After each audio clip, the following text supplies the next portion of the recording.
Okay, here's bonus number 2.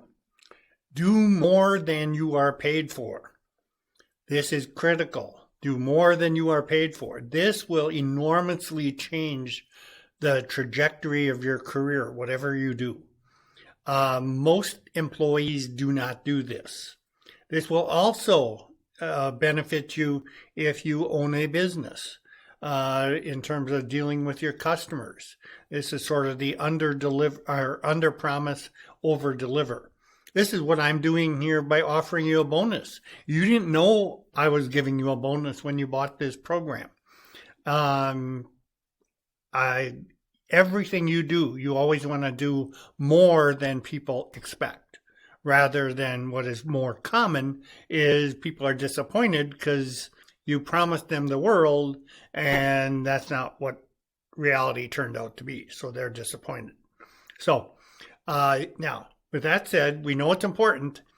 You are not going to be able to do this successfully unless you can find work that you like. You have to find something you like to do. And if you really just hate your existing job, rather than keep doing it, even if it pays you some serious money, and maybe you don't do it right away, you plan to do it over time, but you got to change. Be willing to change if required. I went through this early in my career. I was in the insurance business, did not like it. Again, did very well with it, but did not like it. And as a result, I was miserable. So I made the change, actually took a cut in pay. That's when I went the route of going for my PhD and live in poverty for a couple of years, going back to school, paid the price, changed, and that was a huge win for me and really is responsible for everything else that I've done the rest of my life. So I've been through this. I know it's difficult, but you got to find work you like. Otherwise, you're not going to be able to do more. You're just living for the weekend. So it's required for this whole business to work. You have to find something you like. Hill gives examples. I just gave you my example of early in his career. This is not an uncommon thing. So keep that in mind. By having something you like to do, when obstacles during your career come up, you're going to be able to deal with them successfully. And even though in the short run you might take a hit money-wise, long run you'll probably make more money because you're doing something you want to do. And then you can apply the Hill principle here. So in the short run, it might be difficult, but long run, you're going to be happier if you do find work that you like. So don't dismiss that. You can, in the long run, everything can be changed. Even if you can't quit your job and go follow your dream right away. Put it on your agenda and make it something you plan to do.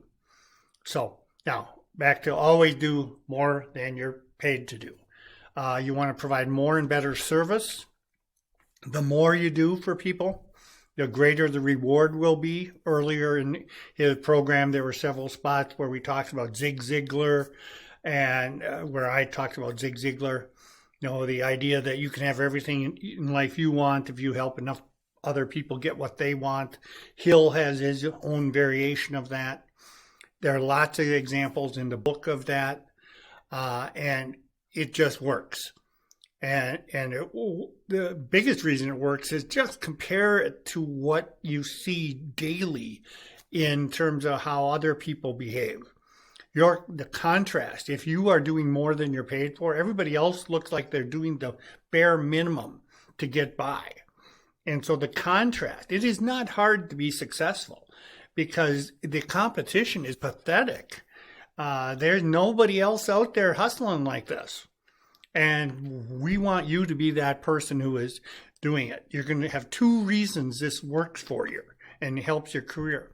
You are going to gain an incredibly good reputation by this. And not only will your employer be impressed, and in order to keep you, they're going to have to reward you because the competition is also going to notice. And if you're doing more than you're paid for and your current employer doesn't eventually see it and compensate you, somebody else will. You will end up with a job offer, an opportunity to go somewhere else. Demand for a person who does more than they're paid is always great in any economy. And number two, by doing more than you're paid, you're getting more skills. You're getting more experience. You are learning more stuff. You are accepting more responsibility. You are growing as a person. And that is going to make you amazing. And that skill set that you're gaining will also give you an edge in the marketplace. Now, Hill talks about something called the law of increasing returns. Everything in life really gives farming examples, but everything in life, if you really think about it, is based on invest now, and you're going to have much, much more later. If you plant a field, you're putting one seed in, you end up with an abundant harvest. Well, that is sort of the basis of this. By investing a little more in your work than you're currently paid for, the reward will not be immediate, but it will come later. This always works. It's like the law of gravity. If you want to constantly make yourself more useful to your employer. And by doing that, you'll become more indispensable. And again, demand will come, the marketplace works. And you will get rewarded.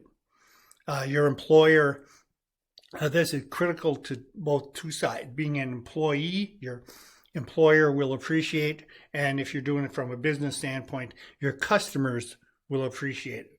I'll give just one example. And this was a long time ago when I was a teenager.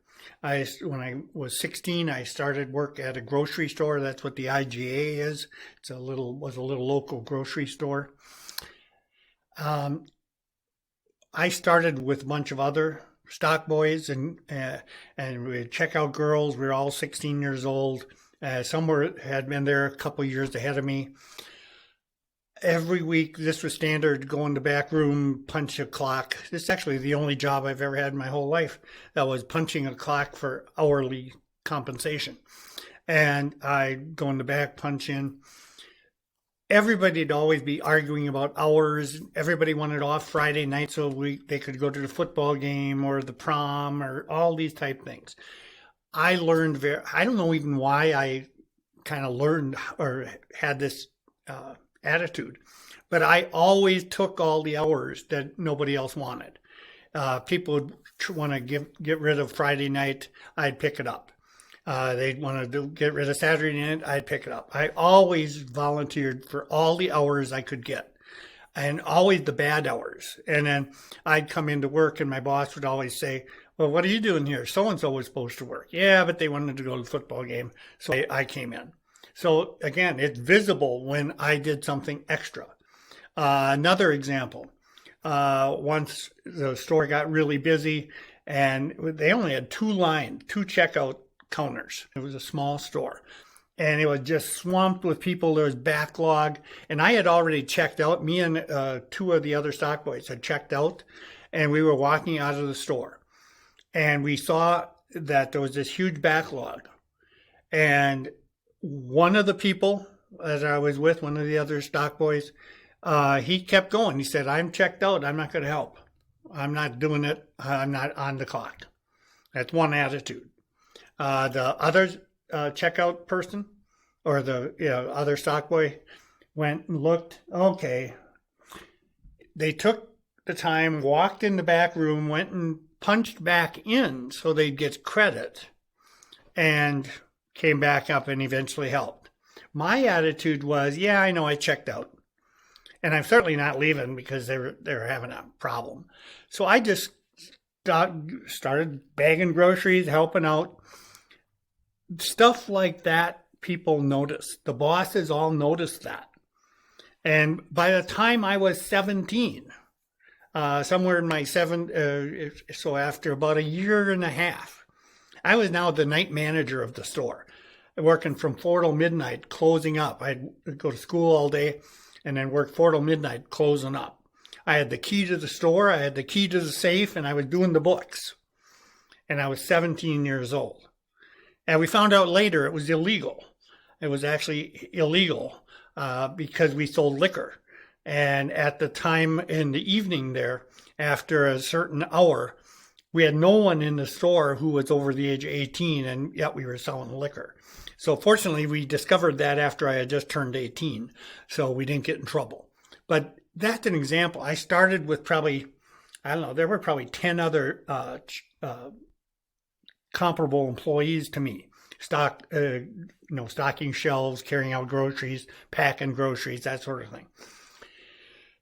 Within a year and a half, I was everybody's boss, even though I was only 17. And we had some college kids in there who were in their 20s and working part-time.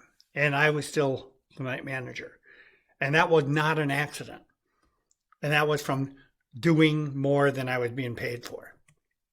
Now, what holds people back? In bold there on the left, if you feel this way, you're going to have trouble. There are so many people, the vast majority of people feeling they are being cheated if they're not paid for all the service they provide. If they aren't, quote, on the clock and getting compensated for what they're doing right now, they think they're being cheated. They really do. And if that's you, you got to get rid of that attitude.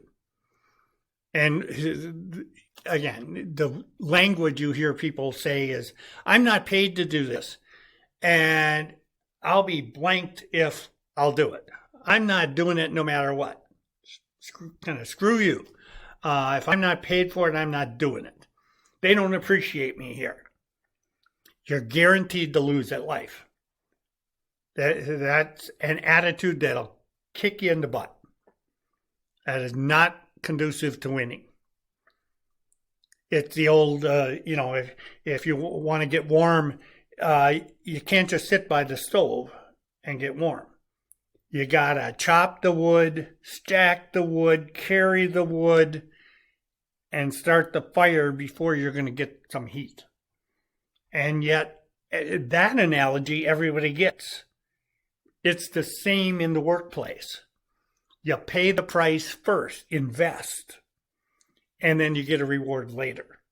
And yet, people understand investing that way, and yet they don't run their career that way. So, experiment. Hill talks about taking a little experiment. Help one person daily. Try this for a month. Help one person daily, whether it's in your job, in personal life, help the little old lady across the street, whatever it is. Help one person daily for no compensation. You don't expect money. You don't expect thanks. You just go out of your way. Look every day to find somebody to help, someone to do something extra for. And he says you'll be richly rewarded for that. So go out. There's your assignment. Go out and try that. Now, in conclusion, he ends with what he calls a success plan. And number one here is have some initiative. Don't wait to be told. Volunteer for stuff at work. In the old grocery store experience, standard example, somebody throws up in aisle number 2. Well, that's not going to be pleasant. I remember somebody throwing up, knocking a jar of pickles off the shelf, and it's shattering and stinks, and it was nasty. Well, every other stock boy split for the back room, pretending to be busy, so they had to do something else. Me, I went and grabbed a mop and went out, didn't have to be told, and I'm out there cleaning up the mess. And again, that's initiative. Now, the next bonus is going to also kind of emphasize this point, but boy, that is, again, will make you look so much better than your competition. So have initiative. Don't wait to be told. 2, take action. Get out there and do stuff right away. Be aggressive. Err on the side of action. And then 3, do more and better than you're paid. The theme of this bonus. If you will do those 3 things, And add in, never make excuses. Don't blame other people for when things go wrong. If you screw up, admit it. Recognize your weaknesses. Everybody's got them. So look through the areas in this program, the Think and Grow Rich program, the general guidelines where there were 13 characteristics. You're not good at all of them. I'm not good at all of them. Figure out, show a little bit of introspection. Figure out what you're not good at, and then work to fix it. Try to get better. Try to improve those. Turn those weaknesses into strengths. Expand your strengths and kind of recognize and work on the weaknesses. And then the final thought is Henry Ford, one of the 500 people he interviewed, gave him a piece of advice, and I think that's pretty good advice for any entrepreneur, is give people the best product at the lowest price possible. Short and sweet. See you on the next one.